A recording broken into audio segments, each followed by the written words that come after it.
I just, I'm really grateful that you took a little bit of your time to join me, Ken, and talk about, your service to the city. And I wanted to even back up just a little bit more than what we talked about, and just, have people understand who you are and where you came from, kind of, before you even got involved with the city, if you don't mind.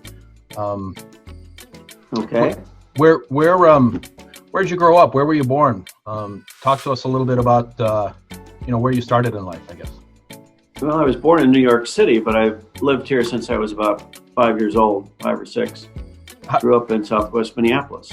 How did you come to be in Minneapolis then? My father was killed in the war. My mother remarried, and my stepfather was from here. Okay, very good. You went to the University of Minnesota. I went to Williams College for undergraduate. I went to University of Minnesota for graduate school. Graduate school, okay. And what did you study? What did you study at Williams and then at the U? Economics at Williams and business administration at the U. Very good. And you served in the Navy. Yep. Obviously. Yeah. Tell us a little bit about that experience. How did you get started, and where did you go? Well, this was, of course, during the Vietnam War, and the draft was out there, and so anyway, I went down to my Navy recruiter and was accepted into OCS, Officer Candidate School. Was commissioned a brand new spanking ensign, and went off to Navy Supply Corps School down in Athens, Georgia, for half a year, and then off to my first ship in headquartered in Yokosuka, but we spent all our time in the Vietnam coastal waters and rivers. It was an inshore fire support rocket ship.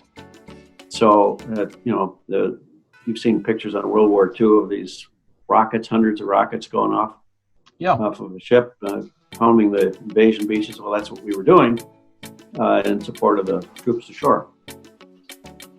So I did that for, over a year and year and a half or so. Put that ship out of commission and went to another ship being built in Seattle, and that was an amphibious transport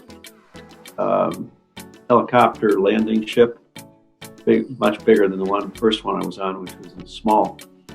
And anyway, ultimately I was released from the Navy and on active duty anyway, after several years, and I remained in the Navy Reserve for another 24 years or something. So I have total 30 years of service between active and reserve, and I retired as a captain, which is, people who don't know Navy ranks, that's the equivalent of a bird colonel in the Army. And my last 5 years was attached to the headquarters of the Pacific Command in Hawaii. So that was my Navy career. But I was in reserve units all around the Midwest, too. Sounds like a pretty extensive run of service. So, thank you. Well, it was fascinating, I'll tell you. It always is, and I learned more about people and organizations and management probably during that stint, active duty stint, than I did anywhere else. After you got out of the Navy, where'd you go, and how'd you end up in trucking? Well, I've worked for several companies after I got my MBA. I started out with Graco in Northeast Minneapolis for a couple of years, and then went to a company called Greason, also in Northeast Minneapolis, which manufactured hydraulic controls for like bulldozers, heavy equipment. Sure. And that happened to be a division of Tonka Toys. And so ultimately they pulled me over to the Tonka headquarters, and that's where I was for probably over a decade or so, between Spring Park and Mound, in the toy world. And I had no idea. I'd never heard that. Oh, yeah. So I was sort of the head of strategic planning and Sure. For them out there, and did toy fair, went to toy fairs in New York and in Germany, and so I've got immersed in the toys. But anyway, that's trucks. So what do you know? So then a friend of mine and I wanted to get into business ourselves, and we bought a patent and got into a business that made air ride upper couplers for semi-trailers. And once you're in an industry, you get to know other things going on in the industry, of course. And we became aware of another company that was for sale in southern Minnesota making truck bodies, truck van bodies, and moving vans and things like that. And so we bought that down in Waseca, and that's kind of what we did: manufactured air suspensions and truck bodies and all of that for the next 25 plus years. How did you and Winnie meet? She met, the good friend of mine was one of the financial guys at Tonka, and he lived in a kind of a bachelorette apartment building over by Lake Calhoun. And he said, okay, you got to meet this girl. So that's basically what it was. So there you go. The rest is history, as they say. Yeah. Yeah, good. What on earth possessed you to get involved in city government? And when did you make that decision? Well, originally we were living in Minnetonka, actually not far from here, not far from Wayzata, but in Minnetonka. And Winnie was a consultant, and so she was traveling a fair amount. And so I had some time available, but it was mostly out of curiosity because there was going to be a bridge built over the railroad tracks near our house. And I didn't know how that decision got made. I mean, who makes it? How does it happen? All like that. And so I started tuning in to what was going on in Tonka and City Council. I said, well, I had to get more involved. So I signed up for their planning commission, where I started with their economic development authority and then moved into their planning commission before we moved to Wayzata. And so once you're into city government, it's fascinating. It's fascinating. So after a little short time here, I went to Barry Pettit, who was the mayor at the time, and I said, hey, Barry, how do I get involved over here? And so I signed up for the planning commission, was rejected the first time, but second time's the charm, Yes. So I got on the planning commission, and ultimately, and then the rest followed. Good. What year was that? Just so people understand. Let's see, 84, probably around 1980. No, 1990. Okay, 1990. No, wait a minute, 2000. I don't know. Yeah, it would have been 2000. Okay, 2000, yep. Year 2000, yeah. Okay. And you served on planning for 2 stints or 1 stint or? 1 stint, and then I joined the council for 1 stint, and then ran for mayor when Andrew Humphrey stepped down. Sure. During your time on the planning commission, on the council, and as mayor, Ken, what are you most proud of as you look back, and what do you want to be remembered for? Well, I think I'm most proud of several things. I mean, there were a lot of difficult, big projects and challenges that we had. And I think the first was trying to help Wayzata pull out of the economic recession back in 2008, 9, 10, because we were in tough shape. I mean, there was a lot of empty storefronts along Lake Street, and it was really important that we try to breathe some life back into the city. And so we did some things that helped that happen. So that was big. And then the whole Bay Center situation, we had a blighted property that was going to require thousands of pilings to build anything on that swamp that was there. And so to finally come up with an answer after there were 2 other suitors that came, 2 other developers that came first. And after we approved them, and they analyzed the situation further from a cost standpoint and realized they couldn't make it happen with the ordinances we had. And so by the time Presbyterian Homes came around, we knew that we had to be very flexible on our ordinances, and that's why it looks the way it does. It was just so expensive to build on that property that nobody could do it otherwise. So anyway, that was a big project. Staying in the liquor business was a big project, and very controversial, whether we should build a new muni because we're getting booted out of the old building. So I'm glad we did that. That's been a success.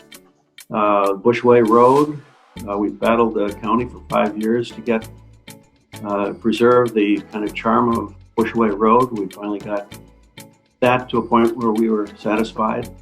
We made Wayzata Boulevard into a boulevard. It used to be a 3-lane highway, and now we planted the center islands and trees and tried to make it, pedestrian. We wanted to make the city more walkable, and that was a priority. And so that's kind of why we did what we did. Superior Boulevard, and now of course the lakefront and Panaway and all of that was a major accomplishment. And people say the wheels of government move slowly. That was a 10-year project to get to where we are today. So was that one of your favorites, Ken, as you look back? I read in the paper that you just had heard from a constituent that there's got to be a better use for that for that parking lot, and that as you look back, would you talk to us a little bit about that decision and that passion of yours? Well, yeah, sure. I was door knocking for my first run for council, so this would have been back in 2004, and a guy over on Hillside said, "What the heck do you have a parking lot right there in the key part of town for crying out loud? Can't even see the lake." And I said, "Well, that's a good question, and but no one has brought it up that I know of. So let me nose around and ask some questions." So I went over there and I said, "You guys right? My goodness, you can do this." So anyway, that started the whole process, and it took a while. There's obviously, get the community involved and get their preferences known and line up the financing and all. And we didn't want to do any of the pure amenity stuff with property tax. We didn't want to raise property tax for any of that. And so that took a while. It took tax increment financing and county and state and all that kind of funding to make it happen. So a lot of heavy lifting on that. Well, yeah, it took a while. Yeah. During your 12 years as mayor or on the council, are there any things that you wish you would have done differently or turned out differently? Well, almost any time you see a developer's drawings, renderings, the actual building comes out looking much bigger than what it appeared on paper. So almost everything we've approved over the years came out bigger than I thought it was going to be, or more massive or whatever. I would have preferred that we didn't have to go to 5-story buildings for the promenade area.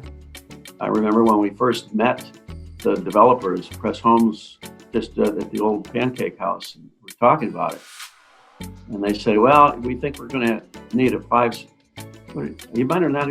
stories. We may have to go 4 stories here."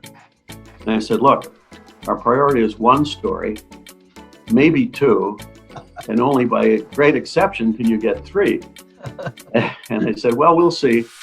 So, it took a couple of years, and they spent 1 whole year just schmoozing the residents. Yeah. Because they realized how obtrusive that was going to be. So, in retrospect, I don't think we had any choice, but that clearly was not what we would have preferred there. And of course, we passed an ordinance right after it, after that was approved, that said, that basically prevented anybody else from ever doing that anywhere else in town.